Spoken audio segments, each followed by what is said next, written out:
छोड़ दो भाई, जैसे कहा, ये उसी ढंग से कहा जैसे चढ़ा दो फांसी पे कहा था। छोड़ दो भाई कहते समय कोई खुशी नहीं, फांसी पर चढ़ा दो कहते समय कोई दुख नहीं। दोनों में हंस रहे हैं, मुस्कुरा रहे हैं, कोई कंप नहीं, कोई असर नहीं अंतःकरण पर। यानी भीतर से आसक्ति नहीं है और कार्य सब हो रहा है। और हम लोग, अगर आपके बच्चे को टाइफाइड भी हो जाता है तो आप कितना टेंशन में हो जाते हैं, दुखी हो जाते हैं, क्योंकि आपकी आसक्ति है उसमें। और यहां देखो प्रहलाद की हालत। यानी हमारी तरह महापुरुष लोग सब करते हैं, बाहर से तो कोई अंतर नहीं दिखाई देता, लेकिन भीतर का अंतर ही असली अंतर होता है। हम माया के कार्य करते हैं, माया के अंडर में होकर के, और वे लोग माया के कार्य करते हैं माया के ऊपर स्वामित्व रखते हुए, माया को अपने अंडर में करके। एक बार एक राजा था, उसकी एक महात्मा के ऊपर बहुत श्रद्धा हो गई, बहुत ऊंचे महात्मा थे, तो उनको अपने महल में लेके आया और बिल्कुल अपने जैसा सब प्रबंध कर दिया उनके लिए। जैसा महल राजा का था वैसा ही उनके लिए बनवा दिया। जो जो वैभव राजा के महल में थे वैसे ही उसने गुरु के महल में करवा दिए। जितने दास दासियां उसके अपने पास थे उतना ही महात्मा जी की सेवा में रख दिया। बिल्कुल हूबहू सब कुछ करा दिया। इस प्रकार कुछ समय बीत गया महात्मा जी को रहते हुए। एक दिन महात्मा से राजा बोला कि महात्मा जी, अब तो आप में और मुझ में कोई अंतर नहीं रहा। महात्मा जी ने कहा कि ये भीतर की चीज को नहीं जानता, ये बाहर से देख करके निर्णय कर रहा है, अपने समान समझ रहा है मुझे। खैर कुछ नहीं बोले उस समय। घूमने गए एक दिन राजा के साथ और आगे निकलते जाएं, आगे निकलते जाएं। राजा बार बार कहे, महात्मा जी कब लौटेंगे, कब लौटेंगे। महात्मा जी चलते जाएं। जंगल आ गया। अरे महात्मा जी चलिए ना, अब लौटिए, मेरी बीवी प्रतीक्षा कर रही होगी, मेरे बच्चे परेशान होंगे, मंत्री लोग परेशान होंगे, राज्य का कार्य सब गड़बड़ हो जाएगा। तो महात्मा जी ने कहा कि ऐसा है राजा कि तुमने बहुत दिन राज्य भोग लिया और ये मानव देह भगवान के भजन के लिए मिली है, तो अब थोड़े दिन जो शेष हैं उनमें ईश्वर की भक्ति करो। मेरा तो अब लौटने का मन नहीं कर रहा है। तो राजा बोला, ये क्या कहते हैं महात्मा जी, मैं ऐसा कैसे कर सकता हूं। अरे मेरे ऊपर तो अभी इतनी जिम्मेदारियां हैं, मुझे ये करना है, वो करना है, और सब गड़बड़ हो जाएगा मेरे बिना वहां पर। महात्मा जी बोले, देखो तुम में और हम में यही अंतर है। तुम जंगल में रह करके भी, यानी भोगों से इस समय पृथक हो, फिर भी भोगों में ही तुम्हारा मन आ सकता है, और मैं भोगों में रह करके भी भोगों से पृथक था। एक संसारी व्यक्ति में और महात्मा में यही अंतर होता है, और ये भीतर का अंतर ही असली अंतर होता है। तो देखिए सब कार्य करते हैं महापुरुष लोग। प्रहलाद ने राज्य किया, अब राज्य करने में क्या नहीं करना पड़ता, मार धाड़ भी करनी पड़ती है, अपराधियों को दंड देना, सभी कुछ करना पड़ता है, युद्ध करना, सब कुछ कर रहे हैं, लेकिन है अपनी पर्सनैलिटी में। ब्याह किया, बच्चे हुए, सब कुछ किया, जबकि बचपन में ही भगवत प्राप्ति हो गई थी। तो ये महापुरुष लोग योग माया की शक्ति के बल पर कार्य तो हमारी तरह सब कुछ करते हैं, लेकिन भीतर से अपनी पर्सनैलिटी में रहते हैं, उसमें कोई अंतर नहीं आता। लेकिन ये कैसे होता है ये हम लोग समझ नहीं सकते, क्योंकि हमारे पास वो योग माया की शक्ति नहीं है ना। हम लोग तो बाहर से देख करके निर्णय करते, हम कार्य देखेंगे उस महापुरुष का। जैसे एक व्यक्ति किसी को मार रहा है, बहुत बुरी तरह पीट रहा है, दूसरे व्यक्ति ने कहा देखो ये जो मार रहा है ना, हाँ इसको कभी गुस्सा नहीं आता, कभी गुस्सा नहीं आता, हाँ वो मार तो रहा है इतनी बुरी तरह से उसको, और आप कहते हैं इसको कभी गुस्सा नहीं आता।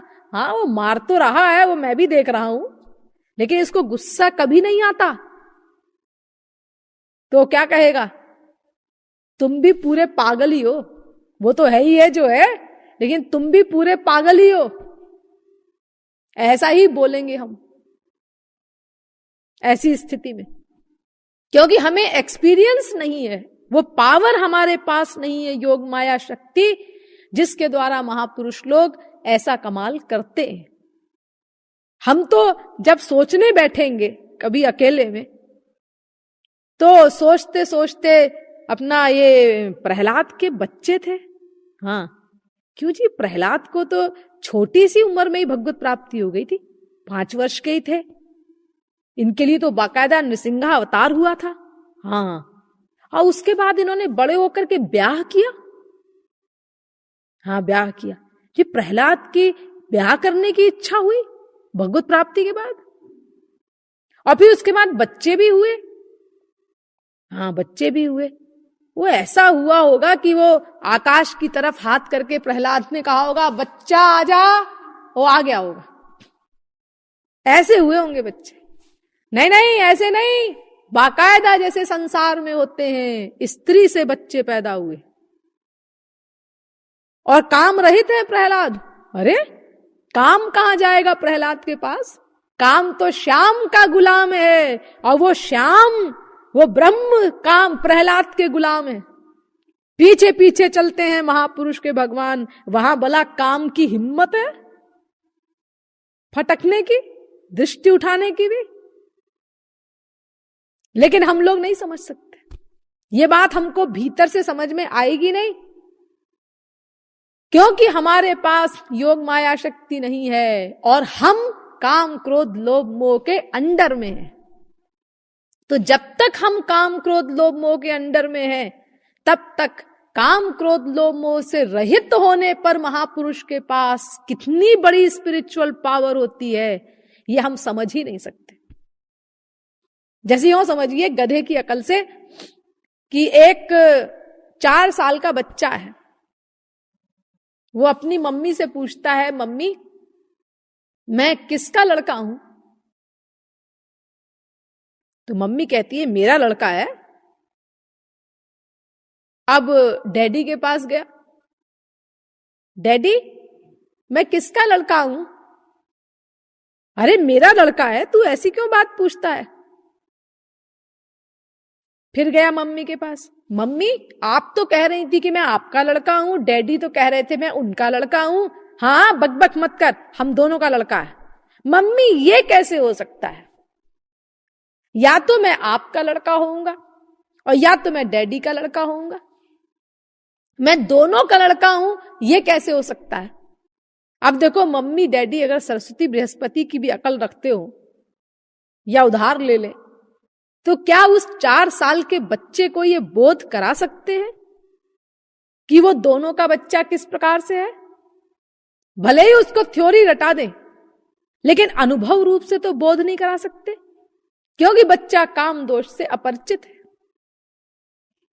ऐसे ही जब तक हम लोग काम क्रोधादि के अंडर में हैं, तब तक इनसे रहित मायातीत महापुरुष के पास क्या शक्ति होती है, ये हम नहीं समझ सकते कि किस प्रकार वो इन दोषों से रहित होकर के इन दोषों के कार्य कर सकता है।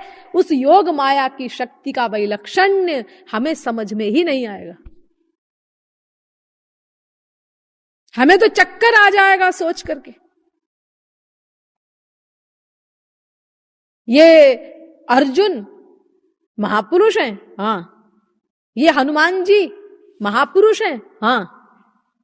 क्यों जी? महापुरुष तो उसे कहते हैं जो सर्वत्र अपने इष्टदेव का दर्शन करता है। हाँ, ये भी करते थे। सिय राममय सब जग जानी, करऊं प्रणाम जोरी जुग पानी। सर्वत्र सीताराम को देख रहे हैं साक्षात हनुमान जी, सर्वत्र श्री कृष्ण को देख रहे हैं अर्जुन प्रत्यक्ष। क्यों जी?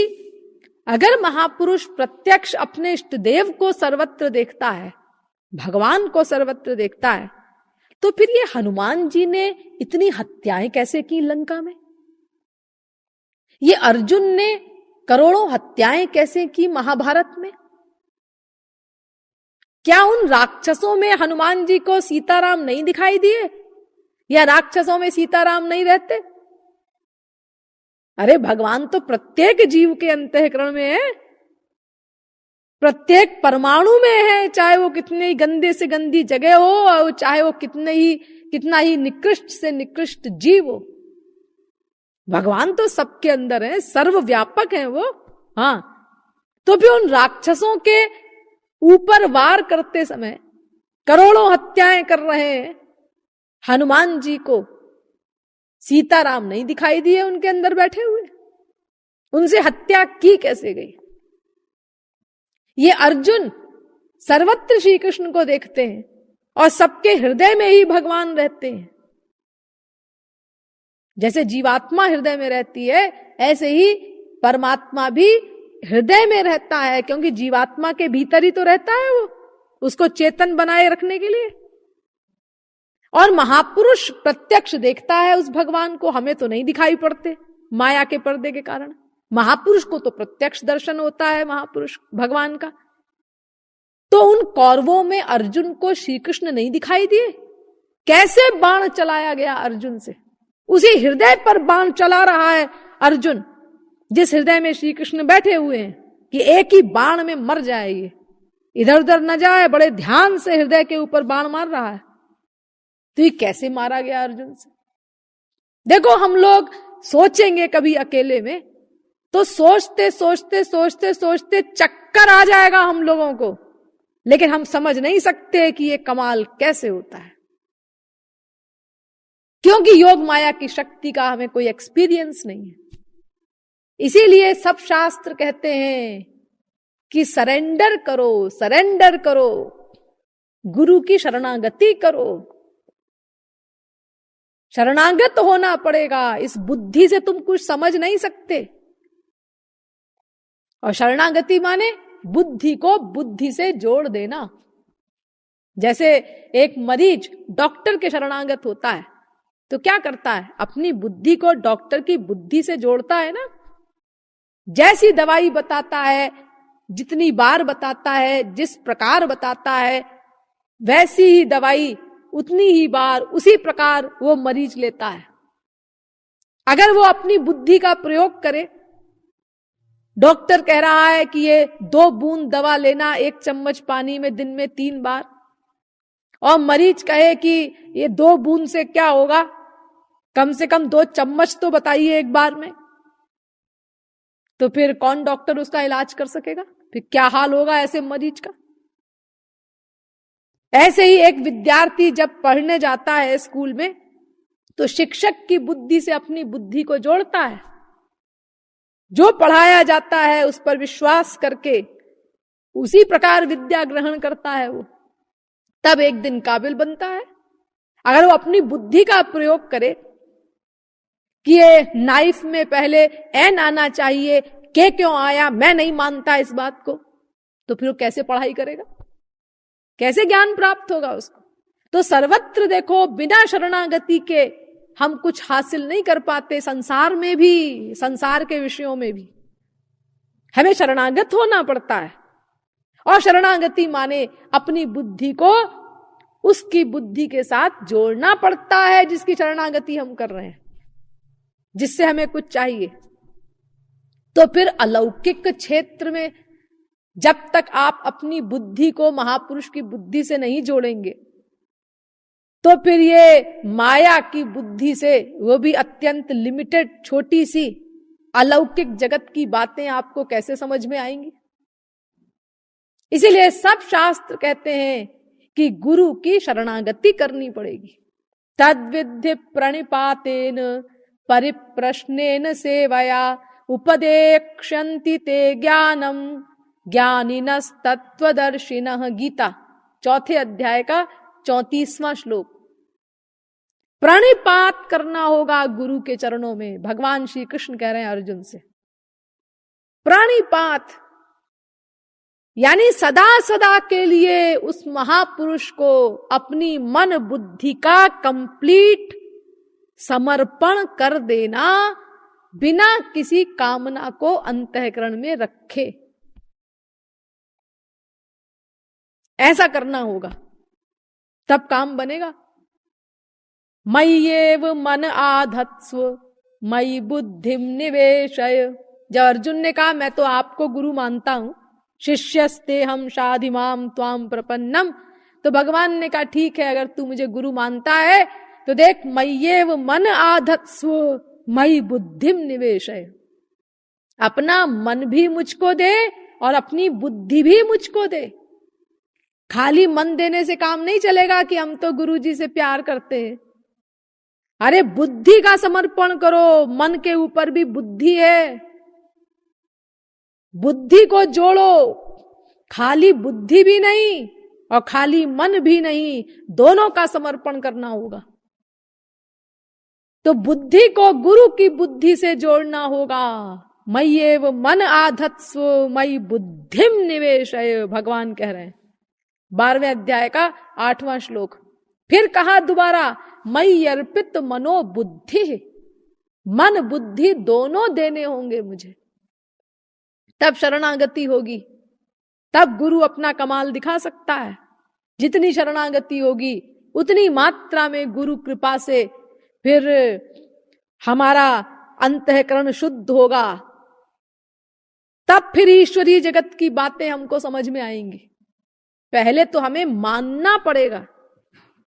देखो जैसे बीज गणित पढ़ते हैं आप लोग, उसमें क्या होता है, माना कि राम की उम्र है क, श्याम की उम्र है ख। अब ये का खा क्या होती है जी? उम्र क्या का और खा होती है? एबीसी होती है? अरे उम्र तो अंकों में होती है। एक विद्यार्थी ने कहा, मास्टर साहब आप ये क्या बोल रहे हैं, उलूल जुलूल भांग पी के आए हैं क्या? राम की उम्र है का, श्याम की उम्र है खा। बेवकूफ, बहस मत कर। जैसा मैं कह रहा हूं ऐसा लिख, माना कि मान ले इसको, और उसके अनुसार पूरा हिसाब लगा, गणित लगा। फिर जब एंड में तू पहुंच जाएगा तब समझ में आएगा तुझको कि का माने 16 साल और खा माने 18 साल। पहले नहीं समझ में आएगा, पहले तो मानना पड़ेगा कि राम की उम्र है खा, श्याम की उम्र है खा। अभी मान करके उसके अनुसार सब हिसाब लगाना पड़ेगा, गणित लगाना पड़ेगा, तब एंड में जाकर समझ में आएगा का और खा का रहस्य।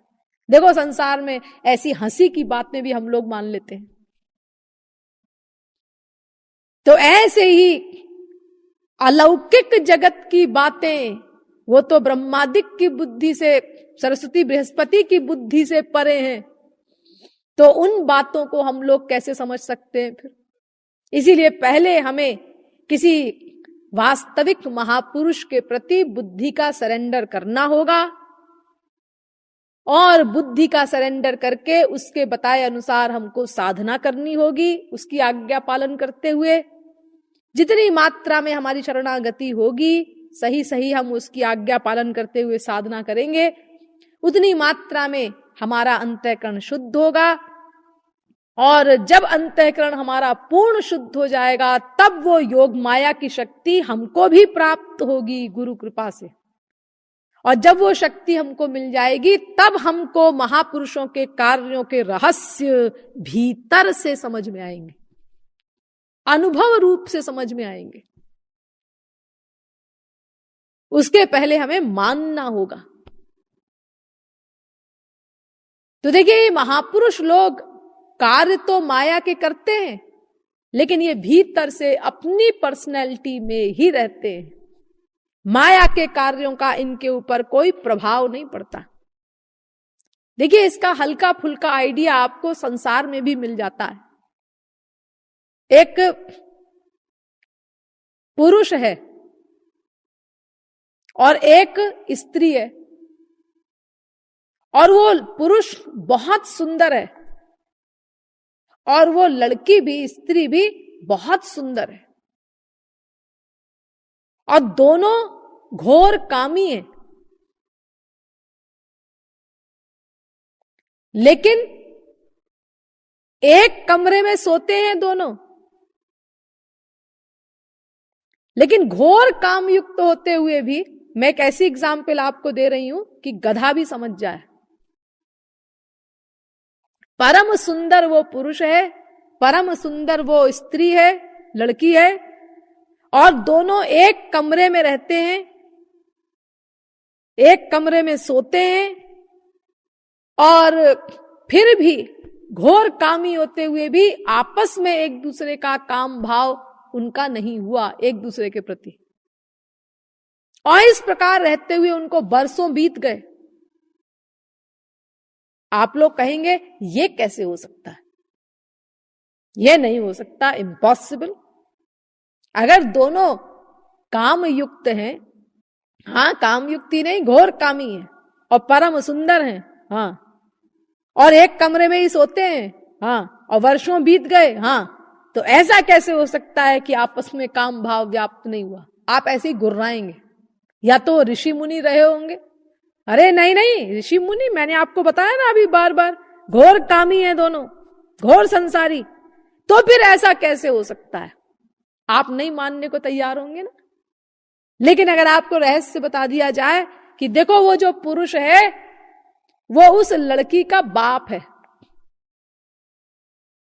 वो 40 साल का है और वो लड़की 20 वर्ष की है, वो पुरुष की स्त्री मर गई है और उस लड़की का पति मर गया है, इसीलिए वो अपने पिता के घर आ गई है रहने के लिए, और वही खाना पकाती है। दोनों बहुत गरीब है बहुत बाप, इसीलिए दोनों एक कमरे में रहते हैं मजबूरी में। लेकिन देखो, आपस में काम भाव व्याप्त नहीं हुआ उनका। वो पुरुष पड़ोस की नौकरानी से प्यार करता है, खिड़की से झांक झांक करके उससे प्यार की बातें करता रहता है, और वो लड़की भी एक लड़के में आसक्त है, लेकिन आपस में एक दूसरे के प्रति काम भाव व्याप्त नहीं हुआ। ये कमाल कैसे किया? ये ऐसे हुआ कि जब से वो लड़की पैदा हुई, बाप ने सदा यही सोचा, ये कमला मेरी बिटिया है, ये कमला मेरी बिटिया है। देखा लड़की को, ये मेरी बिटिया है, आवाज दी कमला, आवाज आई, मेरी बिटिया की आवाज है। तो ये बिटिया बिटिया का साइकोलॉजिकल आइडिया इतना घर कर गया कि ऋषि मुनि की अवस्था से आगे पहुंच गए वो लोग। तो सोचो, ऐसा कमाल तो संसार में ही आप लोग कर लेते हैं। एक लड़की विदा हो रही है 16 श्रृंगार युक्त, पिता ने चिपटाया उसको, फिर भाई ने चिपटाया उसको, आलिंगन हो रहा है, और लेकिन काम भाव व्याप्त नहीं हुआ, काम रहित हैं बाप और भाई। लेकिन उसी शरीर को दूर से देखा पति ने, श्रृंगार युक्त और काम युक्त हो गया। कोई क्रिया नहीं हुई, लेकिन देखो गड़बड़ी हो गई अंतःकरण में। और यहां क्रिया हो रही है, वही शरीर है, वही सब अंग है, वही सब श्रृंगार है, और क्रिया हो रही है आलिंगन की, लेकिन काम रहित है वो बाप, वो भाई। और दूसरी ओर पति दूर से देख रहा है, कोई क्रिया नहीं हुई, लेकिन अंतःकरण गड़बड़ हो गया, काम युक्त हो गया वो। तो देखो, ये कमाल तो संसार में आप लोग कर लेते हैं। तो फिर जो महापुरुष है नंबर 1, जिसके पास योग माया की शक्ति है, जो कर्तुम अकर्तुम अन्यथा कर्तुम समर्था शक्ति है।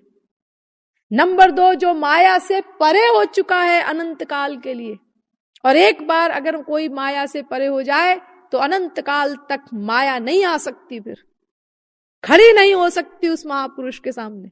सदा पश्यन्ति सूरयः तद विष्णोः परमं पदम, वेद कहता है अनंत काल के लिए वो माया से परे हो जाता है। तो नंबर 1, जो मायातीत हो चुका है, वो भुन चुका है, वो गेहूं, वो चना, उसकी बीज शक्ति ही सदा के लिए नष्ट हो चुकी है। और नंबर 2, उसके पास योग माया की शक्ति भी है, जो असंभव को संभव करती है। और नंबर 3, भगवान ही उसके गवर्नर हैं, डायरेक्ट करता है। ये मैंने कल वेदों से सिद्ध किया था आपके समक्ष। तो फिर सोचो, ऐसा महापुरुष अगर वो माया के कार्य करते हुए माया से पृथक रह सकता है, तो इसमें हमको आश्चर्य क्या है। तो इसीलिए कभी भी किसी महापुरुष के कार्यों को देख करके हमें उसका निर्णय नहीं करना चाहिए। हरि हरि जन के कार्य को मायामय मत जान, राधे राधे। उनके चरित अलौकिक, माया क्रीड़ा मान, राधे राधे। भक्ति शतक। उनके माया के कार्यों को देख करके हमको उनको मायिक नहीं समझना है।